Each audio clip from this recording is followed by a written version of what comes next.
సంవత్సరాల తరబడి ఎన్ని మందులు వాడినా మీ మోకాల నొప్పులు తగ్గట్లేదా? ప్రాణ పెయిన్ క్లినిక్ లో అత్యాధునిక చికిత్స. నమస్తే, వెల్కమ్ టు సుమన్ టీవీ. నేను విష్ణు. ప్రస్తుతంతో పాటు సర్టిఫైడ్ ఫైనాన్షియల్ ప్లానర్ మాధవిరెడ్డి గారు ఉన్నారు. వారితో మాట్లాడదాం. నమస్తే మాధవిరెడ్డి గారు. నమస్తే అండి. మాధవిరెడ్డి గారు, ఈ రిటైర్మెంట్ కార్పస్ కి సంబంధించి ఒక ఎక్స్క్లూసివ్ వీడియో డిస్కస్ చేద్దాం అనుకుంటున్నాను. ఒక 30 years ఏజ్ లో ఉన్న ఒక పర్సన్ తనకి 60 years ఏజ్ వచ్చేటప్పటికే ఒక పెద్ద కార్పస్ ని రెడీ చేసి పెట్టుకోవాలి అంటే మరి ఇప్పటి నుంచే తను ఫైనాన్షియల్ ప్లానింగ్ అనేది ఏ విధంగా చేయాలి అంటారు అసలు? సో ఇది చాలా మందికి వచ్చే డౌట్ అండి. చాలా రెగ్యులర్ గా మాకు వచ్చే ప్రతి క్లయింట్ అడిగే క్వశ్చన్ ఇది. మేడం మీరు నాకు చెప్పండి, నేను రిటైర్మెంట్ అయ్యేటప్పటికి నా దగ్గర ఎంత కార్పస్, నేను ఎంత సంపాదించాలో చెప్పండి, నేను ప్రశాంతంగా ఇక రిటైర్ అయిపోదాం అనుకుంటున్నాను, ఆ కార్పస్ ఎంత తొందరగా అచీవ్ చేసేస్తే అంత మంచిది అనుకుంటున్నాను, మీరు ముందు ఆ ఫిగర్ అయితే చెప్పేయండి, నేను దానికి తగ్గట్టుగా సేవింగ్స్ అనేవి నేను తొందరగా స్టార్ట్ చేసి so that I can take the retire 55కో 60కో నేను ఎంత తొందరగా మీరు చెప్పిన ఈ కార్పస్ ఫండ్ ఏదైతే ఉందో, ఆ గోల్ ఏదైతే ఉందో అది అచీవ్ చేయగానే నేను కొంచెం జాబ్ దగ్గర నుంచి ఈ టెన్షన్స్ నుంచి బయటకు వచ్చేయాలనుకుంటున్నాను అండ్ ప్రశాంతంగా ఉండొచ్చు, అట్లీస్ట్ ఈ అమౌంట్ అనేది మన దగ్గర ఉంది అనగానే. సో ఫస్ట్ ఏంటంటే ఈ క్యాలిక్యులేషన్స్ చేసుకోవడానికి మనకి 3 stages ఉంటాయండి. ఫస్ట్ స్టేజ్ ఏంటంటే మీరు ఇప్పుడు 30 years ఉండేటప్పుడు మీ లైఫ్ స్టైల్ ఎక్స్పెన్సెస్ ఎంత ఉన్నాయి. ఇప్పుడు మన ఎగ్జాంపుల్లో 6 lakhs అనుకుందాం. అంటే ఏంటి, నెలకి 50,000. నెలకి 50,000 అంటే మీకు సంవత్సరానికి 6 లక్షలు. 6 లక్షలు ఇప్పుడు మీరు 30 years ఉండేటప్పుడు. ఇదే ఫిగర్ ఇన్ఫ్లేషన్ తో మీరు 60 years కి అయ్యేటప్పటికి 35 lakhs అవుతుంది. Oh my god. 30 to 35 lakhs. అంటే ఎంగేజ్ లో ఉన్నప్పుడు 6 లక్షలు ఖర్చు పెడితే 60 ఏళ్ళ వయసు వచ్చేటప్పటికి అది ఇన్ఫ్లేషన్ తో పెరిగి అది సంవత్సరానికి అప్పటికి మీకు 30 నుంచి 35 లక్షలు మీకు ఖర్చు అవుతుంది. సో ఇది ఫస్ట్ మనం ఒక అంచనాకు వస్తాం. ఓకే, అప్పటికి ఇన్ఫ్లేషన్ కి ఎంత అవసరం అవుతుంది సంవత్సరానికని. ఇప్పుడు 60 years నుంచి 25 years అంటే ఏంటి, మీరు 85 years వరకు ఉంటారు అంటే మన లైఫ్ స్పాన్ 85 years అనుకుంటే మీరు 60 years నుంచి 85 years అంటే 25 years. అంటే ఈ 25 years ఎవ్రీ ఇయర్ ఎంత కావాలి, 35 లక్షలు కావాలి. అవునవును, 35 లక్షలు ఎవ్రీ ఇయర్ కావాలి. అలా ఎన్ని ఇయర్స్ కావాలి, 25 years కావాలి. ఇంకోటి ఏంటంటే ఇక్కడ ఇన్ఫ్లేషన్ అడ్జస్టెడ్ రిటర్న్స్ అంటే ఈ కార్పస్ మనం ఒకేసారి యూజ్ చేయం కాబట్టి దాన్ని ఎక్కడైనా ఈ కార్పస్ ని పెడతాము, దాని మీద మనకు ఒక 6-8% రిటర్న్ వస్తుంది. అక్కడ నుంచి కూడా ఇన్ఫ్లేషన్ పెరుగుతుంది కదా. సో ఇవన్నీ అడ్జస్ట్ చేసి ఒక 2% అట్లా తీసుకుంటే మీకు దాదాపుగా ఒక 7 కోట్ల అవసరం అవుతుంది. My God. అది ఇప్పుడు 50,000 ఖర్చు పెడుతున్న మీకు ఇదే లైఫ్ స్టైల్ కంటిన్యూ అవ్వాలి అంటే మీరు 60 years వచ్చేటప్పటికి ఒక 6-7 కోట్లు మినిమం మీ దగ్గర అయితే కార్పస్ అనేది క్రియేట్ చేయాలి. అది ఏం పెద్ద కష్టం కాదండి. మీరు ఇప్పుడు థర్డ్ పాయింట్, ఫస్ట్ పాయింట్ లో 35 lakhs అవసరం అవుతుందని తెలుసుకున్నాము. సెకండ్ పాయింట్ లో ఈ 35 lakhs 25 years మనకి కావాలి అంటే 7 కోట్ల అవసరం అవుతుందని తెలుసుకున్నాము. ఇప్పుడు థర్డ్ పాయింట్ ఏంటంటే ఈ 7 crores సంపాదించాలి అంటే ఎవ్రీ మంత్ ఎంత సేవ్ చేయాలి.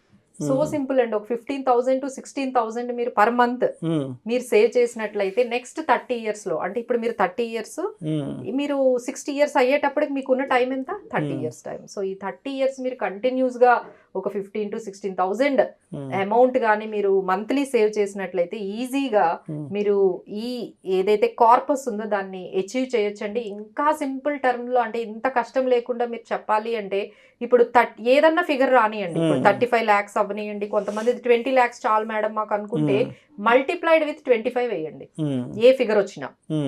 అంటే మీరు రిటైర్మెంట్ అయ్యేటప్పటికి నాకు 20 lakhs ఉంటే సరిపోతుంది, 30 lakhs ఉంది అనుకున్నారు అనుకోండి, 30 into 25 ఎంత అంటే మళ్ళీ అది 7.5 crores అవుతుంది. 30 lakhs into 25 మీకు ఎంత ఫిగర్ అయినా దాన్ని 25 తో మల్టిప్లై చేసేసేయండి. సింపుల్ గా మీకు ఒక ఫిగర్ వస్తుంది, అదే కార్పస్. ఆ తర్వాత మీరు అడిగే క్వశ్చన్ ఏంటంటే నెక్స్ట్ అందరికి ఇంపార్టెంట్, అందులో మనం ఎవ్రీ మంత్ ఎంత తీసుకోవాలి.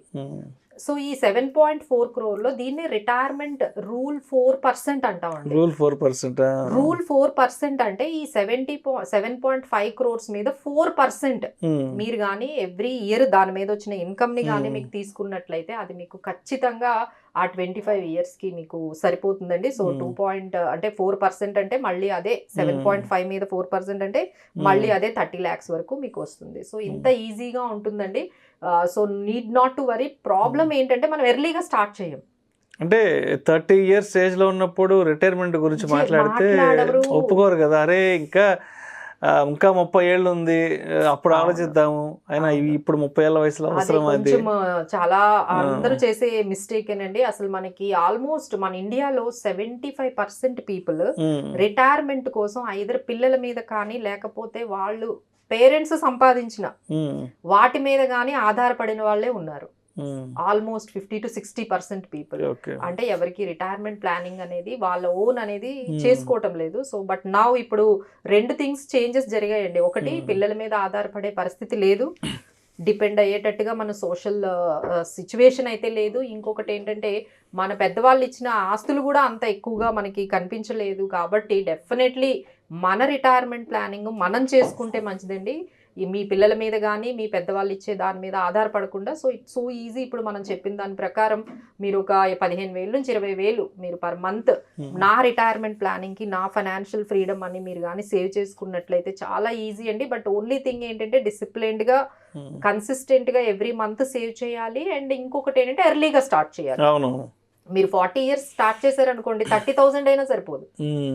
మీరు 50 years అయితే అసలు 1 lakh పర్ మంత్ ఇన్వెస్ట్ చేసినా సరిపోదు. సో ఇదంతా మీరు డిలే చేయటం వల్ల వచ్చే ప్రాబ్లమ్స్ అండి. సో మీరు కానీ టైంకి కానీ ఎర్లీగా కానీ స్టార్ట్ చేసినట్లయితే definitely you can achieve this target అండి. So start as early as possible. 25-30 years మీ ఇన్కమ్ స్టార్ట్ అవ్వగానే మీరు స్టార్ట్ చేయొచ్చండి. నెక్స్ట్ క్వశ్చన్ ఏంటంటే, ఈ డబ్బుల్ని ఎక్కడ పెట్టాలి, ఎలా ఎక్కడ ఇన్వెస్ట్ చేయాలి, ఎక్కడ పార్క్ చేసి పెట్టాలి, ఎక్కడ పార్క్ చేసి పెట్టాలంటే దానికి ఒక రూల్ ఉందండి. 60-30:10 అని. 60-30-10 అంటే 60% మనం ఈక్విటీలో పెట్టుకోవచ్చు, 30% వరకు డెట్ లో పెట్టొచ్చు, అండ్ 10% గోల్డ్ లో పెట్టొచ్చు.